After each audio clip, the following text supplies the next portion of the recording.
Hello kids, today I am going to start with standard 8 subject mathematics chapter simple interest and compound interest.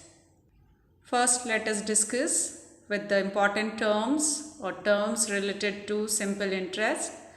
That itself is the simple interest, means the interest or the amount that we will get on the main amount at a given rate after a particular interval of time.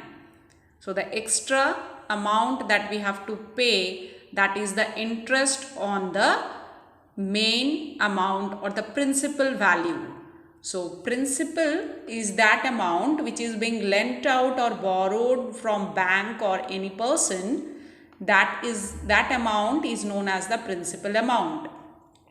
Rate of interest is at what rate percent the principal amount is being put to get the interest. Means if 8% per annum is the rate of interest, means per 100 rupees, 8 rupees we have to pay per year.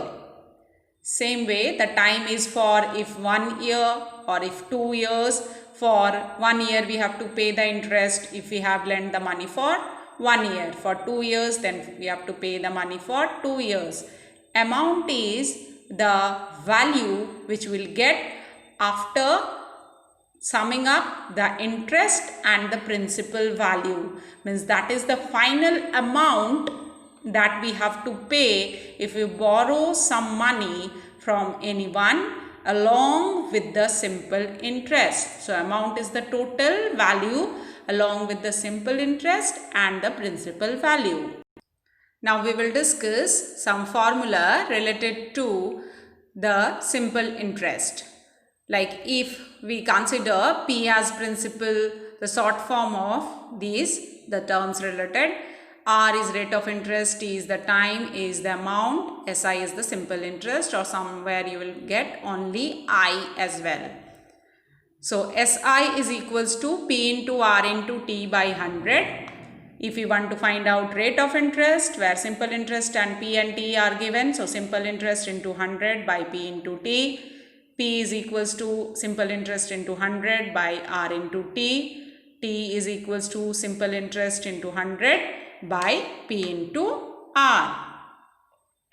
Now move on to difference between simple interest and compound interest. That is, the simple interest is calculated uniformly on the original principal throughout the loan period. If the loan period is 1 year or 2 year or 3 year, throughout the year the principal value will remain the same while calculating the simple interest. That is, simple interest is equals to P into R into T. At a time we will take out for all the 3 whole year.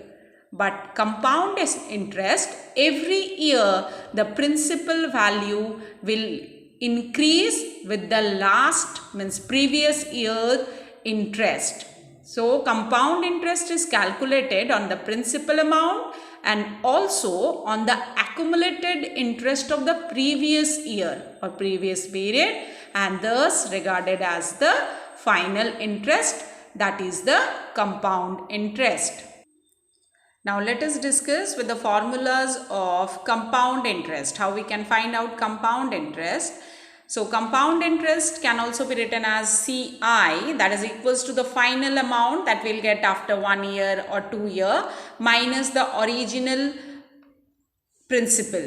So using the SI or simple interest system, first we'll find out for the first year, then next for the next year or for the second year the principal value will be the interest, the simple interest plus the original principal. Now new principal will be the amount for the first year. Like that, stepwise either we can do, or by simply using the formula, if n is the number of years, that may be 1, 2, 3, any number of years, P into 1 plus R by 100 to the power n minus P. So to get the amount only, that is the P into 1 plus R by 100 whole to the power n that is the amount minus the original principal. If the rate of interest is different for different years, then compound interest is equals to principal value 1 plus R1, that is the rate of interest for the first year, by 100. Year is 1, so power 1 plus R2 by 100, that is for the second year, but that is the period between after first and till second year. If more numbers, so 1 plus R3 by 100, like that, so on. N number of year rate of interest, n number we will do. If compound interest is compounded half yearly, then rate of interest becomes half and time will becomes double. Same formula, P into 1 plus R by 2 means R by 2 into 100 to the power 2n minus P. If the compound interest is compounded quarterly, then CI is equals to P into 1 plus R by 4 into 100 to the power 4. Because if we divide the year into 2 half, we will get 2 times the year. Means 1 year into 2 half, 6 months, 6 months. Quarterly means 4 parts we are dividing the time. So rate will be divided by 4 and time will be multiplied by 4.